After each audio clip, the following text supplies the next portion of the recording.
Hi and welcome. My name is Jody Tucker. This is the first video in a video series presented by Matthews House.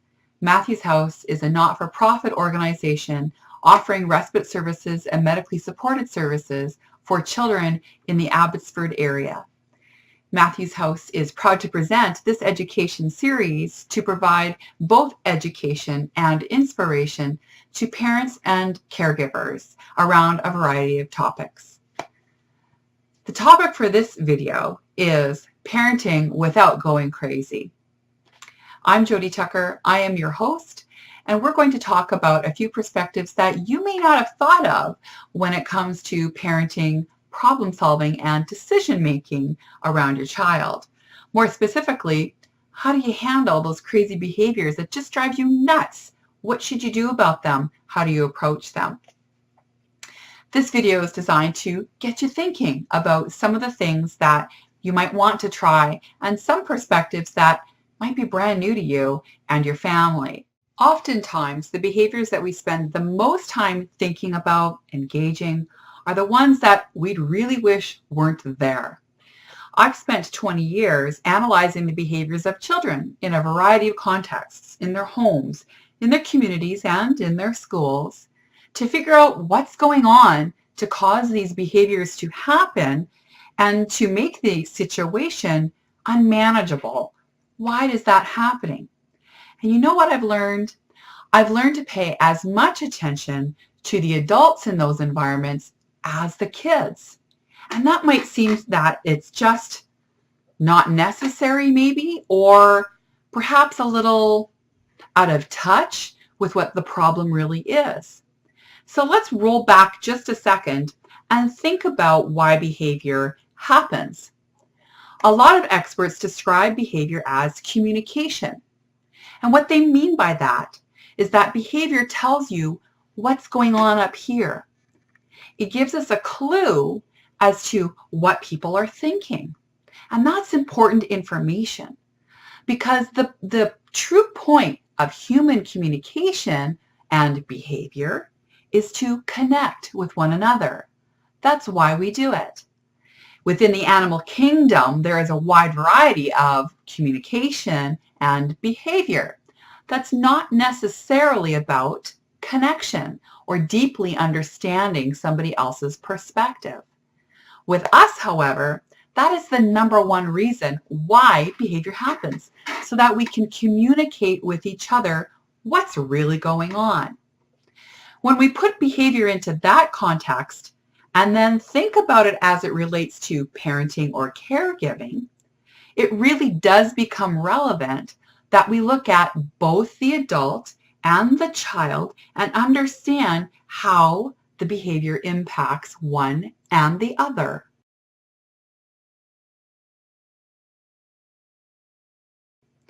With that in mind, I want to talk about what's going on inside the mind of the parent or the caregiver as being the place that you want to start when it comes to problem solving and removing those behaviors you really don't want to have in your environment.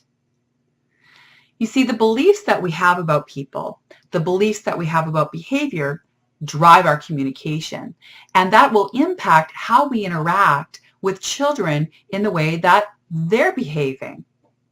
That belief system impacts our emotions and our thoughts, and that's going to give us the action as the result.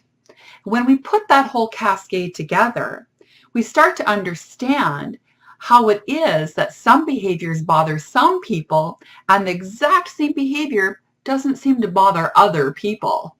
How come? It's because of that belief, emotion, thought, action, flow that impacts everybody in the environment, including the adults. That's why we're going to start there.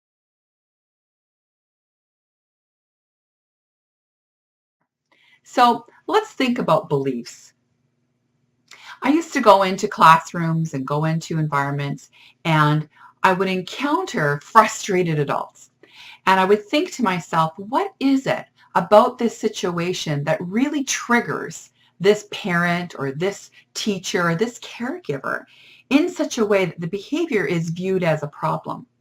Now, there's no denying some behaviors are just not okay, and we need to make sure that they don't happen. However, the majority of issues that drive us crazy have to do with how they impact us and the connection that we're having with them. So beliefs are the foundational piece and the place that will start when it comes to removing these problem behaviors and parenting without going crazy.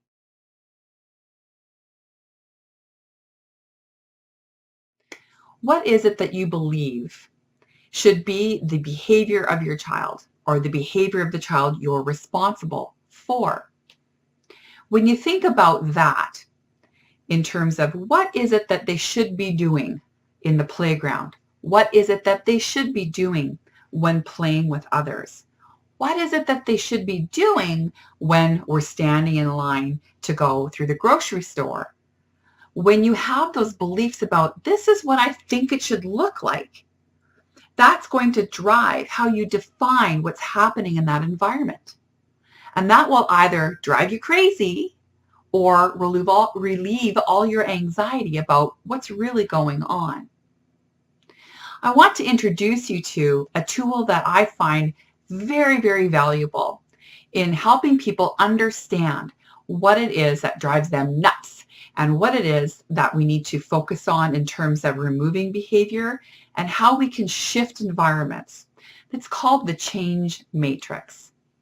The change matrix helps the adults in the environment figure out what is it that they believe about the problem, what is it they believe about the child, and what is it that they believe about themselves. And this forms a foundational conversation in which we can discover why problem behavior really happens. Let's take a look.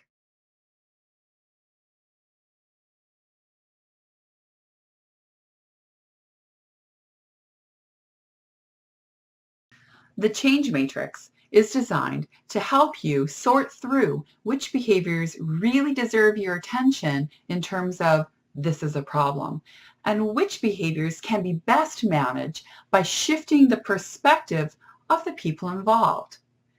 With that in mind, let's talk about beliefs that you might have about yourself.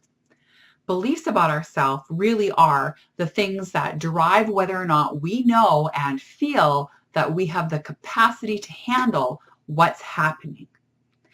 If you have a belief that you aren't able to handle what's in front of you, chances are you're not going to want to engage. And the actions that you take will be a reflection of you believing that it should not be something you should have to handle. That belief can short circuit any opportunity for you to connect, sort through, and resolve problems before they start. Your belief in your capacity will impact how you move forward.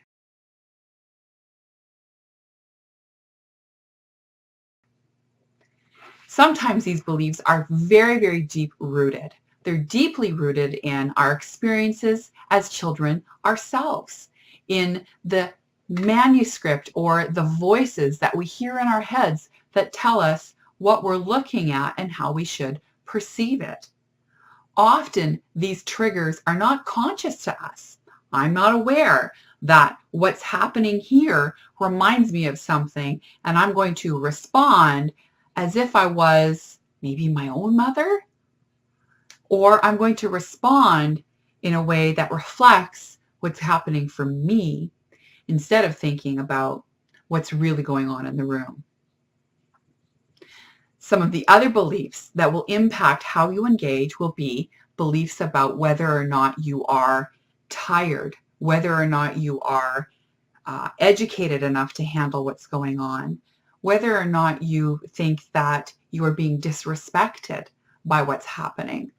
And if you believe that these things are true, then your behavior is going to be the result of that belief, because your thoughts about yourself, your thoughts about your abilities, Your thoughts about what's going on and what it means about you are going to produce emotional reactions that then drive behaviors.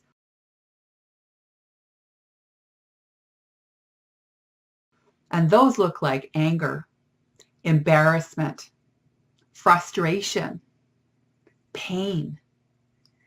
And those kinds of emotions are going to dictate the behavior that you then use to resolve what you perceive to be as a problem.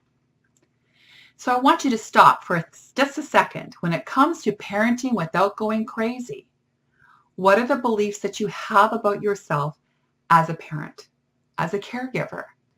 How are those beliefs forming in your mind the thoughts of who you are in that role? How are those thoughts producing emotions for you in the context of the situation you are managing? And lastly, what behaviors do you use that reflect that emotional state?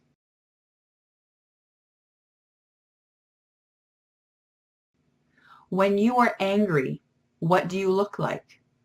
When you are frustrated, what do you look like? When someone's hurt your feelings, what does that look like? When you feel that you've been disrespected, how are you behaving? What is the reflective behavior of your belief about yourself? This is the first part of laying a strong foundation to change the problems around you and how your parenting can be successful without making you crazy.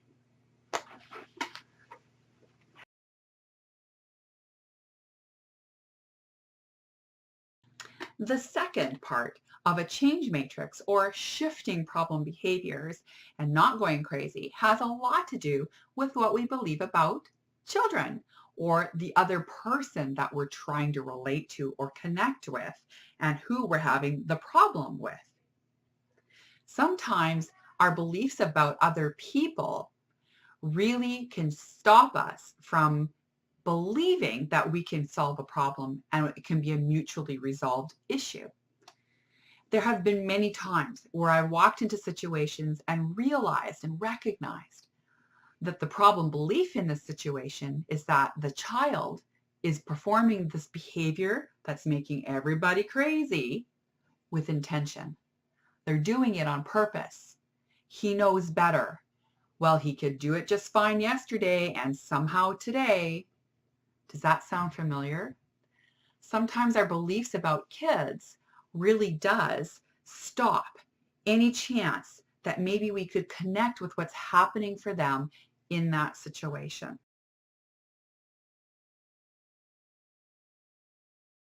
So if we review a little bit and think about the change matrix in that we have a belief about ourselves and we have a belief about the other person. In this context, we're talking about a kid.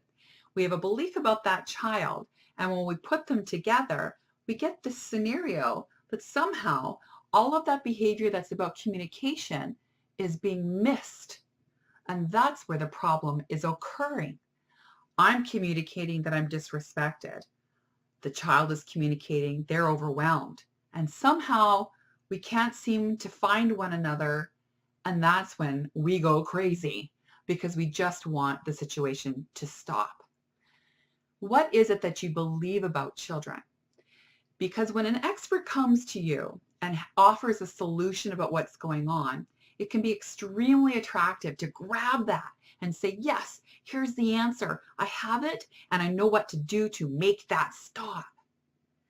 But even if we have the best solutions, the most glorified experts, and the most well put together, thought out plans, none of those things will live and survive in our environment if our belief is that that child is being deliberately disrespectful, hurtful, disruptive, uncaring, thoughtless. If those are the things that we believe are happening, our programming, all of our effort isn't going to work.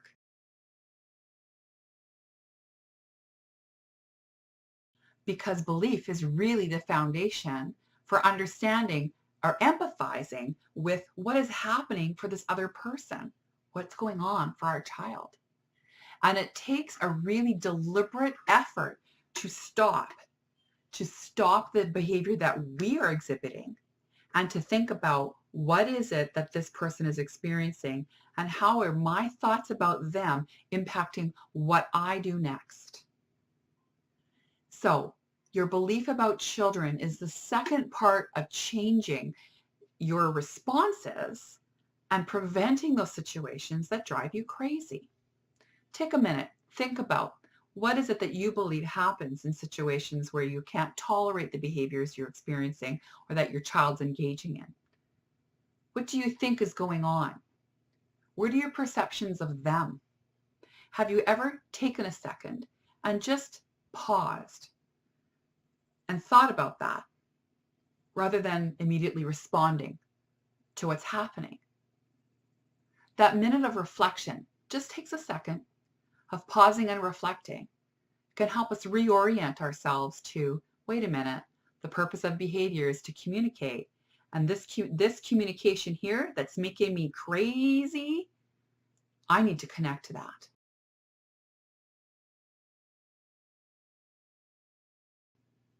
And once you can do that, sometimes the behavior will go away because you'll form an understanding, an empathetic connection with what they're experiencing rather than internally responding to what your emotional state is.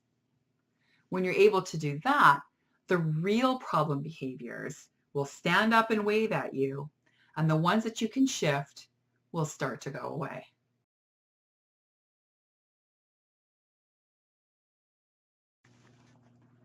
Lastly, this change matrix includes a belief about the problem.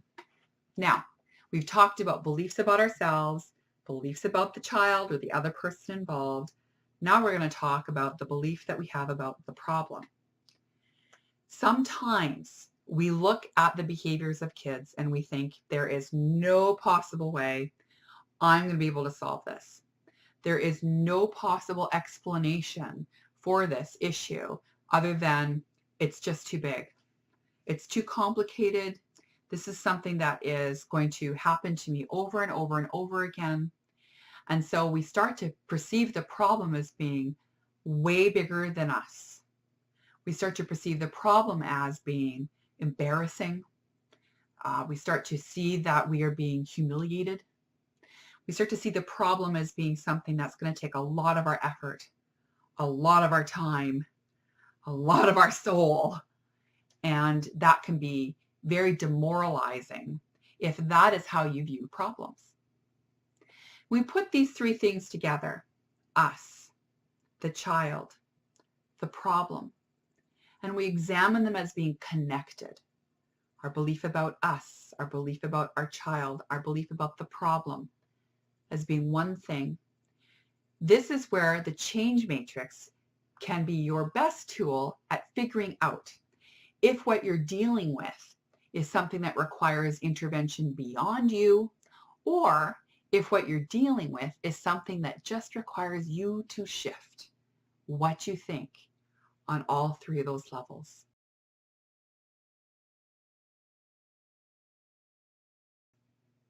For example, if I change my belief about the problem and I tell myself, this is something I can handle. This is something that I'm going to be able to shift, and it is something that I'm going to be able to understand. When I have that lined up with the belief of this child is doing it on purpose, I am not capable or educated enough to handle it. When I shift the problem to be, this is something that I'm going to be able to handle, my other two beliefs about the child and about myself must shift as well. And that's the beauty of using a change matrix, of going to the trouble of writing down how those things line up and shifting them one after the other and replacing them with something else. If I believe the problem is solvable, I must also then therefore believe I am capable. If I believe I am capable, I must also therefore believe that this is not being done deliberately to me. And suddenly all of those beliefs shift, and suddenly that problem starts to dissipate, and I can see my capacity rising and my anxiety decreasing.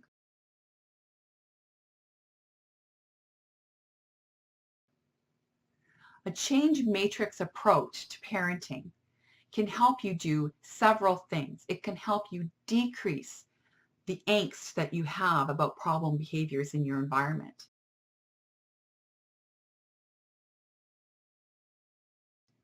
It can help you understand the experiences of the child in a way that gives you the ability to respond instead of react. It can help you view problems as being something that you are able to manage, and therefore you're able to attach resources across those issues in a more substantial way. So when you seek outside help, it's not to put out fires one after the other after the other. It's to get advice about things that you really do need more education about, rather than coming from a place of, I can't handle any of it, therefore somebody else should be helping me always.